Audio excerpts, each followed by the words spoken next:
Hey everyone, you've got Jared here with Myriad Health Fitness with Anna. How is everyone? We are here today to spend a little time with Indie Pup, but to talk a little bit about programming and to give a little bit of a deeper dive into what we do here at Myriad Health and Fitness. And who better to talk to than Anna, who's been programming for us for a really long time. So just to kick things off, I just wanted to start by asking, how did you begin your career in fitness in general? Let's go there. Yeah. So I started participating in CrossFit as a member, as an athlete when I was 12 or 13 years old. I had grown up playing all different kinds of sports, and then around that time, middle school, decided soccer was my favorite thing in the world, really specialized in that, and my parents decided that it was wise to put me in some other extracurricular activity outside of soccer for cross-training purposes to try to prevent injury. And that's when they found CrossFit and threw me into it. So I did it all through high school and fell in love with it and continued all through my college years. When I moved, when was high school? Let's put that into perspective. Oh gosh, 2008 to 2011, and then 2011 I moved to Indianapolis to play soccer at IUPUI, and started as an engineering major, and very quickly realized that that was not going to be a career path that I was going to love.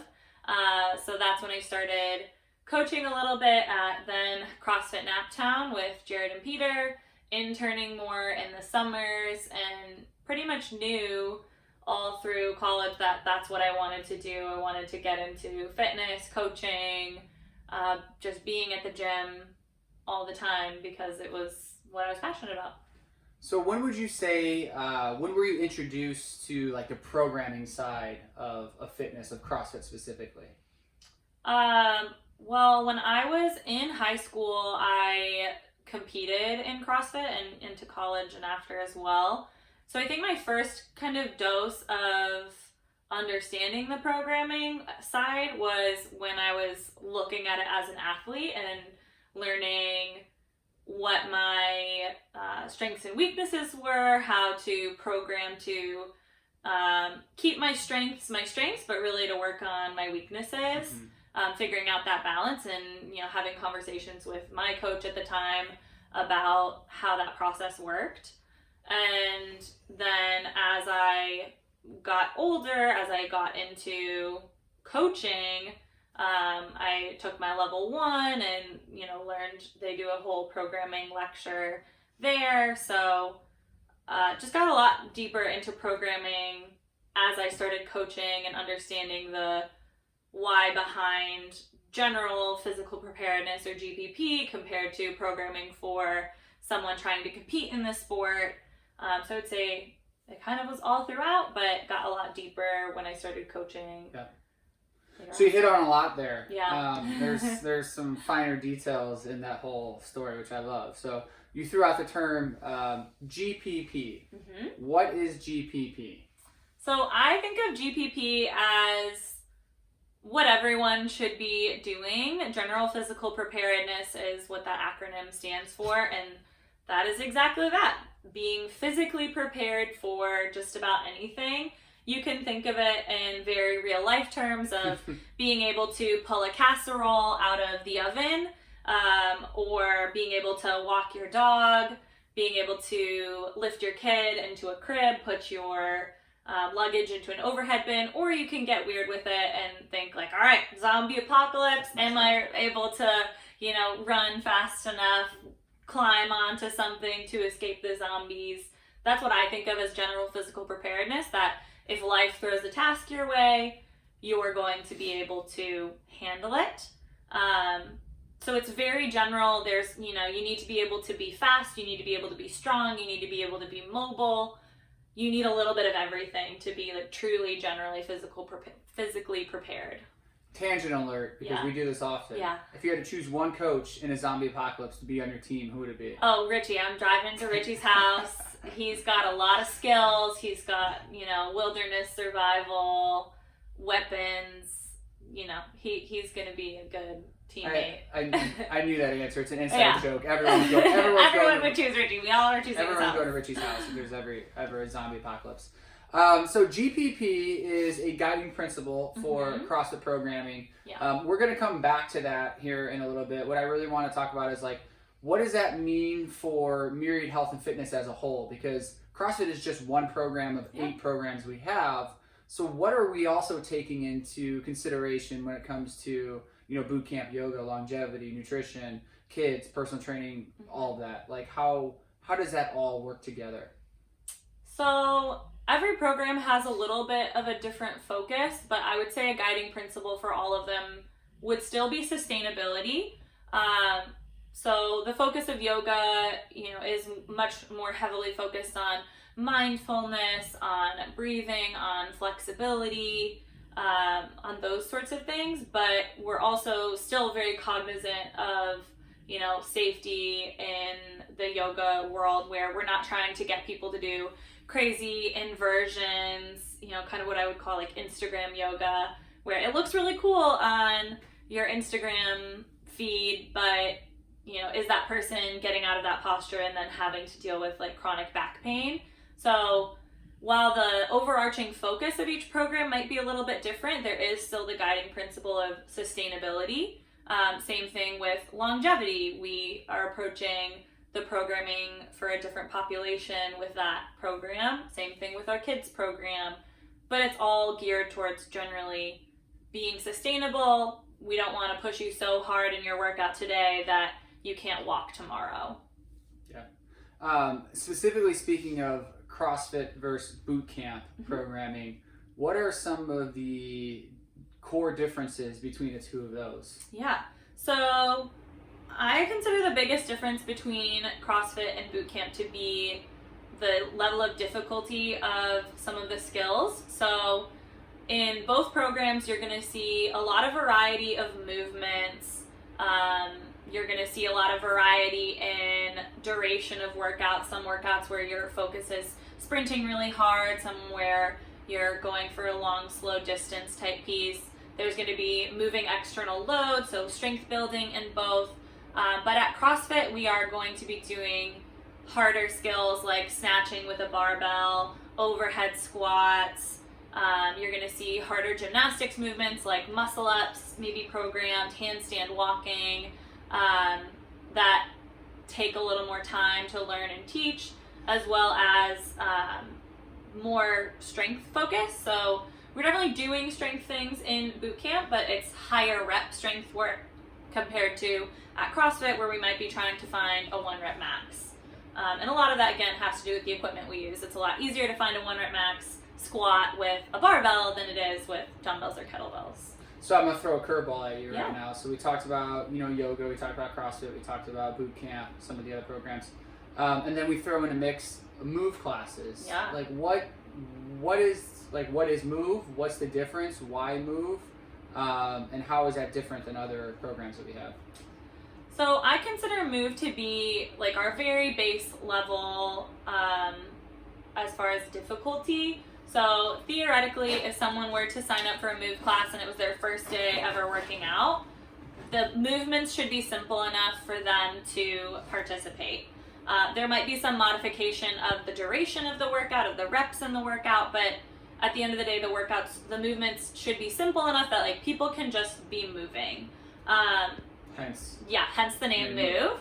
And that also means people are moving for the duration, most of the duration of the class, whereas our Bootcamp and CrossFit classes, where we're doing some higher level skills, we need time to review those movements, to warm up for them really well, to break them down in a progression so that people can do them safely. Whereas move, again, the movements should be simple enough that the warm-up can be pretty quick, and then you're able to just start moving and keep moving for the rest of the class. And within the move category of our programs, how has that evolved over time? Yeah. Because it started off with just, I remember like how move started with just some, you come in and just grab a cardio piece or a couple cardio pieces and they'll just like to sweat on a Sunday and essentially sweat out all Yeah. the alcohol from Saturday night, which I'm not supposed to say out loud, but that's what originally started at. But now it's developed into a little bit more because we have some other pieces to move as well. Mm-hmm. So we've kind of expanded the definition of move to include some more specialized endurance pieces. So we've added move running, although recently we live in the Midwest. The reality of November, December, January is most people aren't going to want to run much in that time frame. So it is a bit of a seasonal class with move running, but a great option for people who want to work on running, but maybe want to do it in a group environment, have a little bit of coaching, because running, while appearing very simple, there is technique to it. Oh, yeah. You can hurt yourself. Yes, you can definitely hurt yourself. There's, if you watch the people in the Olympics running, they run really well compared to if you're just looking out at your street and seeing the road warriors out there. And then rowing as well. So another movement that's an endurance cardio piece, but takes a lot of skill and technique. So move rowing is a great opportunity to work on your endurance, as well as diving deeper into technique specifically on the rower, whereas our Sunday move classes are more of just that. There's not a ton of focus on technique. It's let's just get moving and stay moving. What about our Friday morning move? Friday morning move, karate. That's with Coach Richie. That one I would say it still falls into the category of, anyone could do it on their first day. It might be modified. People who've been coming for weeks and months to that class are going to be at a higher level than people coming for their first day. But it is a class where you're just moving your body, pretty basic. There is a pretty basic entry point, and you're just moving your body through that class with Coach Richie. So, kind of going back, because I know we put a pin in it earlier, Yeah. CrossFit programming. And by the way, Indy turned around. He was really bored. He's shy. He's bored of He was us. bored of our conversation and faced the other direction. But that's okay. He's got a good buffer here for us. CrossFit programming. So, what are the principles of CrossFit programming as a whole? I know we talked about GPP, which is a huge piece to it. There's a couple other aspects to it when you talk about energy systems, which I think is important to understand, at a high level at least. Yeah. And there's also the variance aspect of the different types of movements. So if you could dive into... So I'll throw some definitions maybe at you. The first one is the definition of CrossFit from CrossFit home offices is constantly varied functional movement performed at high intensity. So the constantly varied piece is, again, that general physical preparedness. You don't know what life's going to throw at you, so we want to be prepared for anything. So we're constantly changing up the movements. One, I think it's really valuable. Personally, I get really bored, so I love that aspect of it. Going out and running every day for my fitness feels really intimidating because I'm going to get sick of it pretty quickly. So the constantly varied aspect is nice from a, keeping your body, your brain guessing standpoint, and it also allows you to just move your body in a lot of different ways. If we're constantly going through the exact same movement pattern over and over, again, that longevity conversation, sustainability, that's tougher on your body than if you're moving in different ways all the time. Then functional movements, general physical preparedness, we want the movements that we're doing to actually exist out in the world. So doing a shoulder to overhead movement is putting luggage in the overhead compartment. Doing a squat is sitting down anytime you need to sit down in your day. On a toilet. Yeah, I didn't want to say it. A burpee is being on the floor and getting yourself up. If you fall over, if you need to get out of bed, if you fall down, we need to be able to do those basic skills. And then, a deadlift is anytime we pick something up, we want to be able to do it with good technique. You can get a pretty heavy bag of dog food and hurt yourself if you don't know what you're doing picking an object up off of the ground. So functional movements, we want them to be relevant in our day-to-day lives as much as possible.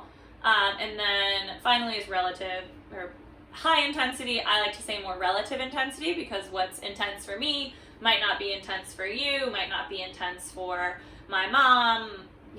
There's a range of what high intensity means for everyone. But the concept there is if we're not elevating our heart rate, if we're not pushing ourselves kind of to that red line of our capabilities, we're not increasing our fitness. And the intensity piece, I think, is like the key component. You could do these exact same workouts at a much slower pace and definitely get fitter, but the kind of secret sauce is when you push yourself.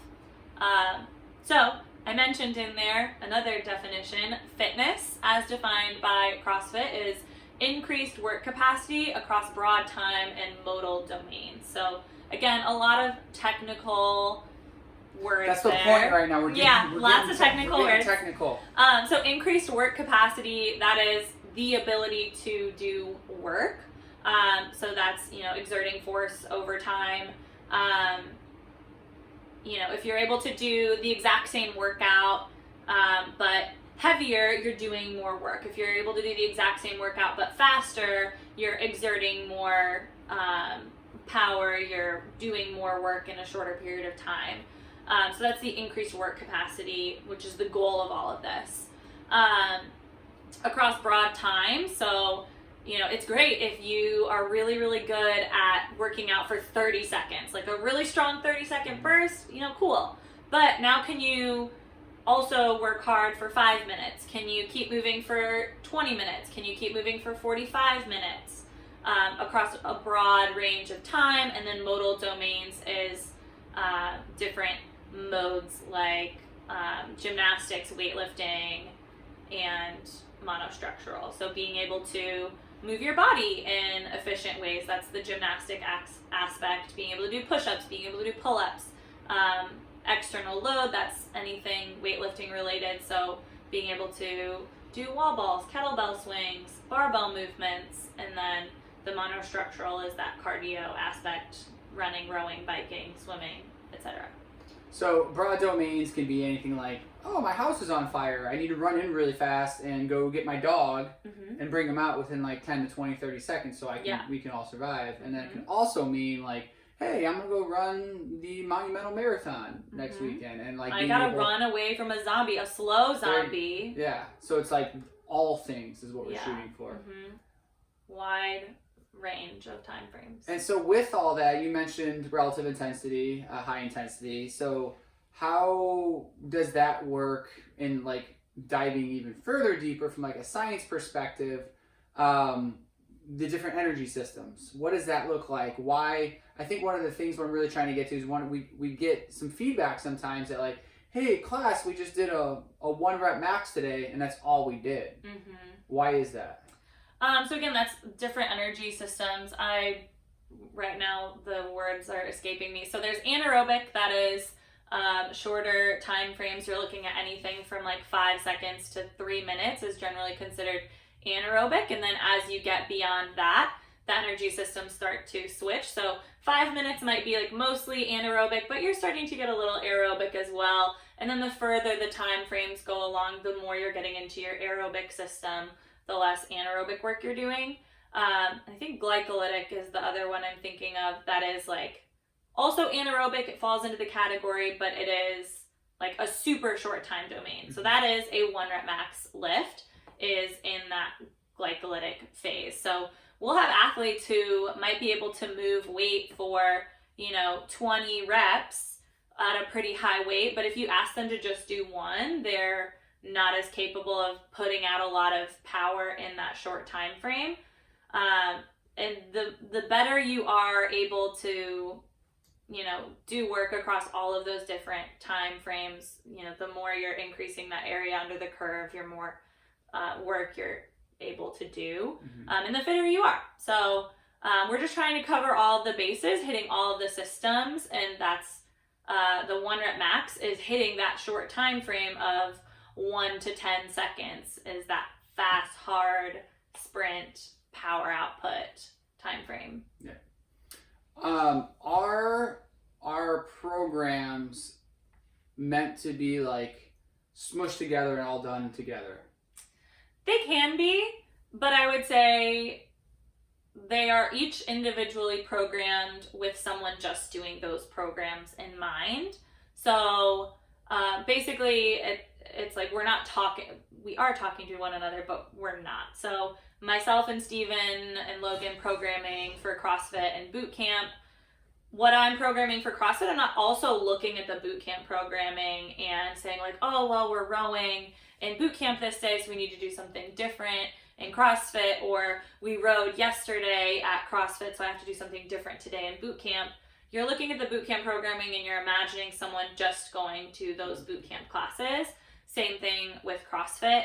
Now again, that doesn't mean that you can't mix and match. We understand that people's schedules are, varying, where sometimes it makes sense to do 45 minutes versus 60. Or maybe your buddy is going to that class and you want to work out with them. But they're not that's not going to get you the same results if you mix and match, as if you were following one program. Where you can kind of solve for that is working with a coach one-on-one. We'll do individual design programming where we might sit down with someone, like you're a good example right now of someone who's got a really difficult running goal. So his workouts, he's looking at the week of programming. There might be days where it makes sense to go to boot camp to get that cardio stimulus, where there are also maybe days that it makes sense to go to CrossFit to get that stimulus. What he's probably not doing right now is going to a CrossFit class where we're getting, heavy in 3 different lifts, like a snatch, clean, and deadlift. Like yesterday's class. Yeah, like yesterday. That doesn't fit right now with what your goals are. Correct. So a coach could sit down with you and say, hey, Jared, your goal right now is focusing on running. This week, I think it makes sense for you to go to boot camp on this day, yoga on this day, CrossFit on this day, and boot camp again on this day, and mix in your own running programming maybe in there as well, as a way to make our programming fit towards your goals. And again, this is kind of that, like, where GPP fits in. Jared's goal right now isn't general physical preparedness. His goal is to run a 5-minute mile. 4:59. 4:59.9. Sub 5-minute mile. My goal right now is weightlifting. So I'm, focus a lot on my lifting, my flexibility, my accessory work is really important. We're basically opposites right now. The workouts that make sense for you don't make sense for me, and the workouts that make sense for me don't make sense for you. Would agree with that. Yeah. Wholeheartedly. Cool. So diving further into where we're currently at, and I know this seems it seems very CrossFit heavy, and the reason is because we have just made a big change. Yeah, made a big change, and we want to be able to communicate some of the things that are going on behind the scenes with a lot of that as well. So CAP, C-A-P. Yeah. What is CAP? What is CrossFit Affiliate Programming? Well, CAP is CrossFit Affiliate Programming. So this is a pretty recent development at CrossFit home offices. When CrossFit initially started the main site in about 2001, they started pushing out a workout on the main site. That's what it was called at the time. I guess it's probably still called that now, but they would put out a workout. Their timing was 3 days on, 1 day off, 3 days on, 1 day off, with the concept in mind that that is the best way to get the most out of your fitness. You can push pretty hard for 3 days in a row. By day 4, you probably need a rest day, and then you can get back at it. But obviously, a week is 7 days, and 3 on, 1 off, 3 on, 1 off doesn't fit well. So if you were an affiliate opening back then, it wasn't a great model to program for your gym. So what most gyms did was to supplement their own programming. So that's what we did for the first, 9.5 plus years of our existence as a CrossFit gym, was writing our own programming in-house. 7 days a week. In case someone was coming that often, now we've shifted to having Move on Sunday. So we don't program a Sunday workout, but we do have something from Monday to Saturday. And with the change in leadership at CrossFit, one of the pieces of feedback that was pretty consistently received from affiliates was more support from CrossFit home offices. So one of the things that they came up with was this CAP. concept, CrossFit affiliate programming. So some of the folks at the home offices are writing programming that can be used at any affiliate around the world. They send it out a week before, so we receive it on Thursday night for the following week, and it gives you a giant PDF full of a ton of information on all of the workouts for that week. It gives scaling options, so if the workout is pretty difficult, they're going to give you like an RX version, an intermediate version, and a beginner version. It's a great tool for newer coaches, newer affiliates, because it has a ton of modification options. It gives you a run of flow, so you kind of know how to approach that. It's something that we've done at our gym previously. When we were programming for ourselves, we still sent out a run of flow to our coaches, gave some ideas around scaling, modifying movements, if there's an injury, how we would handle that, things like that. But now CrossFit's pushing that out. And the great thing about CAP is it creates a little bit more of a community with all of the affiliates around the globe, because anyone can sign up for the program and receive the programming. So I'm a good example. My parents both do CrossFit still in Michigan, and if their gym chose to do CAP, we could do the same workout on the same day and talk about it, even though we live 4 hours apart. I've got friends around the country who also do CrossFit, and if we were all doing CAP, then there's a little more community involved. It's something that Orange Theory does, so it's kind of pulling on that concept of everyone around the world's doing the same workout. And from like a historical perspective, no one in the game has been doing GPP longer than CrossFit, so we're getting the CrossFit concept of programming right from the source. So we should take advantage. No, that was perfect. One other aspect to it that I think I regret, looking back on like my 10 plus years in CrossFit now, is not having recorded my information and record my workouts. There was like I wouldn't call myself a professional CrossFitter, but like competitive CrossFit era, and now very post, like do CrossFit for fun for the general physical preparedness needs that I have. How important is something in what we use as sugar WOD? How important is sugar WOD? Why do you recommend people tracking? Anything on that whole piece? Yeah, I think it's super valuable to track. If for no other reason than data is just useful. So if you're tracking, let's say, we're doing a workout like Fran, and it's your first time, you're like a brand new CrossFitter, that's a pretty challenging benchmark workout. Most people are going to need to scale that pretty heavily to get the intended stimulus on day one. And I would say like most affiliates, like benchmark workouts happen probably like every 6 to 12 to 18 months. Most of us, that same exact workouts. Like we're doing Fran, I've done it probably 15 to 20 times in my 15 years of doing CrossFit. So most of us don't have memories that last that long. So using some kind of external data tracking app or, a journal, if you're really organized, is a really great way to just do your workouts better. If I, have been doing CrossFit for a year, how I approach Fran is going to be very different than if I'm doing it in my first month of fitness.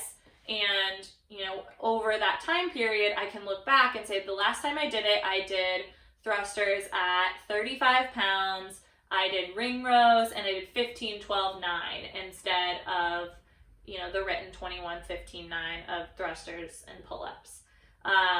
And let's say, I've been tracking really consistently, and last month at my gym, we did a workout with thrusters. Even though it wasn't Fran, we did that movement, and I did thrusters that day at 55 pounds, and I put in my notes that they felt easy. Now it gives me a little more information to work off between those two performances to, approach that workout with more information the next time.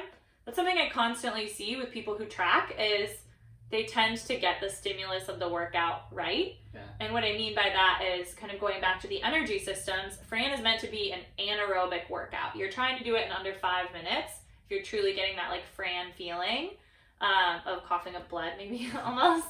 Then the rest of the day, it's really not that gruesome. It just kind of feels like it. The goal of Fran is not to take 10 to 12 minutes. Like you're kind of missing the system that we're aiming for in that workout. And again, people who track more consistently hit the stimulus better. And it also is just nice to track your progress. It's, most people get a lot of enjoyment when they hit a PR, but it's hard to know if you're hitting a PR if you have no idea what you've done before. And I think that can help a ton for people who feel like they're kind of stuck in a rut. You can use that to either pull yourself out and realize, you know what, maybe I haven't been super honest with myself. I probably can add 5 more pounds and push myself. Or maybe you look back and are like, oh my God, I actually have been getting stronger. It's just not coming as quickly as in the first few months. Mm-hmm. And I'm not in a rut. I'm just, getting into that slower phase of being a fitnesser, which, happens when you've been doing something for a long time. It's a lot harder for the gains to come. I like that term of fitnesser. Yeah, fitnesser. Professional exerciser. Professional exerciser. If someone is like unhappy with the programming or not convinced on the programming or anything in that realm, like what's your recommendation for a person who's kind of sitting in a position like that? Yeah, I think the best thing to do is have a conversation, whether that is you need to have an internal conversation with yourself, or if it is, you're feeling a little lost and you want to have a conversation with a coach who maybe knows a little bit more about the why behind the programming, has just more information. Again, we've already talked about Jared and I having pretty different goals right now, both from one another and truly from general physical preparedness. If I had to run from a zombie right now, it wouldn't go well. And if Jared had to lift a car off of someone right now, it might not go great. So we'll see. Would not. But that might be part of it, is if someone's looking at the programming right now and feeling like, yeah, it's just not for me, you might need to have a conversation with yourself or a coach and ask yourself, what are your goals? And if your goals aren't general physical preparedness, then we might need to make some small adjustments to the programming or, incorporate some other things. Like we have plenty of athletes who, do CrossFit or Bootcamp some days and then lift on their own on other days because right now their goal is strength. And you can do the same thing within the programming. I'll have that happen pretty consistently with people. If you're trying to get stronger right now, if we have a workout like Nancy, another benchmark workout that's 400-meter run and 15 overhead squats.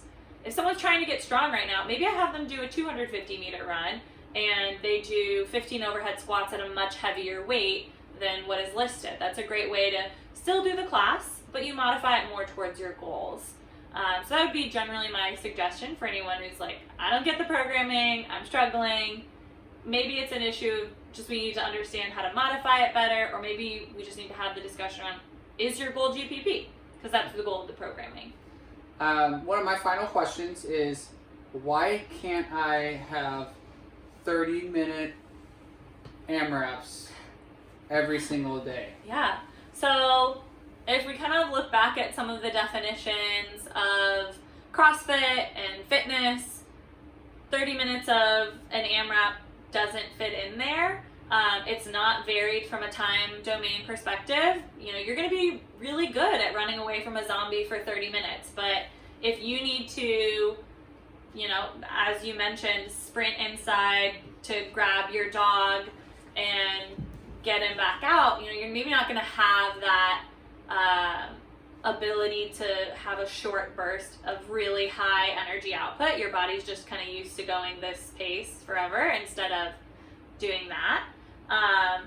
And then the other thing is just wear and tear. There is something to, sometimes those 5-minute workouts are nice because we're only pushing ourselves for 5 minutes and then we get to recover. We get to do more accessory work, more strength work, more skill work. It's just nicer to our bodies if I'm moving constantly. I mean, I use like triathletes as an example. I hope everyone out there doing triathlons is doing some kind of strength training and yoga type mobility stuff, because that's just a lot of repetitive movement for your body to go through, and that's not something that makes your body super happy generally. We need that variety to keep us healthy. I would agree.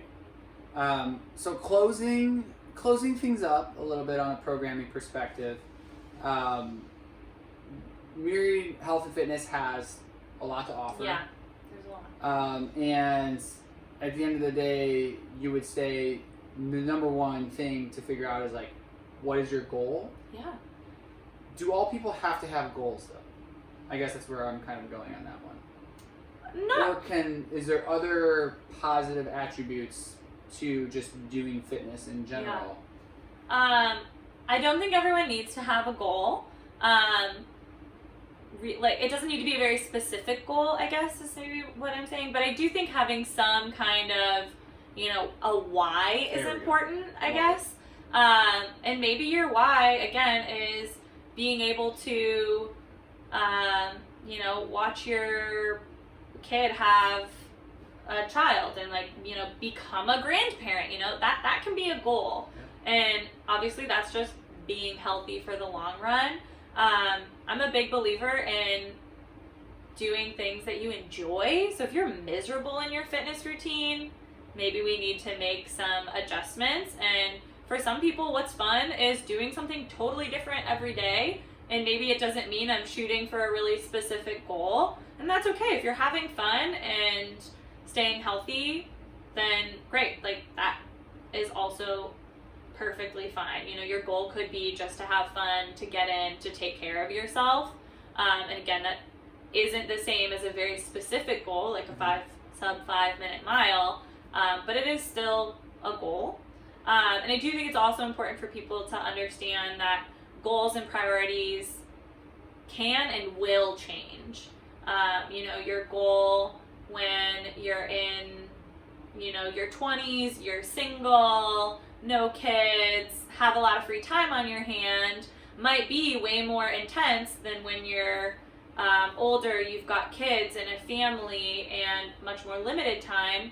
Your goals and priorities are going to shift in those two different lifestyles. I also use the example of, like, people going into professional school after undergrad. Like, that's a really high stress time, and it's okay to go easy on yourself when your life outside of the gym has changed. Yeah. Your goals inside of the gym should also change and adjust. So at the end of the day, like, no, you don't need to have goals, but I do think it's good to have some kind of why, like a guiding principle. And again, those can shift with time. I love it. Yeah. Well, Indy, you've been so entertaining for us. We really appreciate it. You've been at the edge of your seat. Thank you all for listening. Anna, thanks for dropping lots of deep knowledge bombs on us.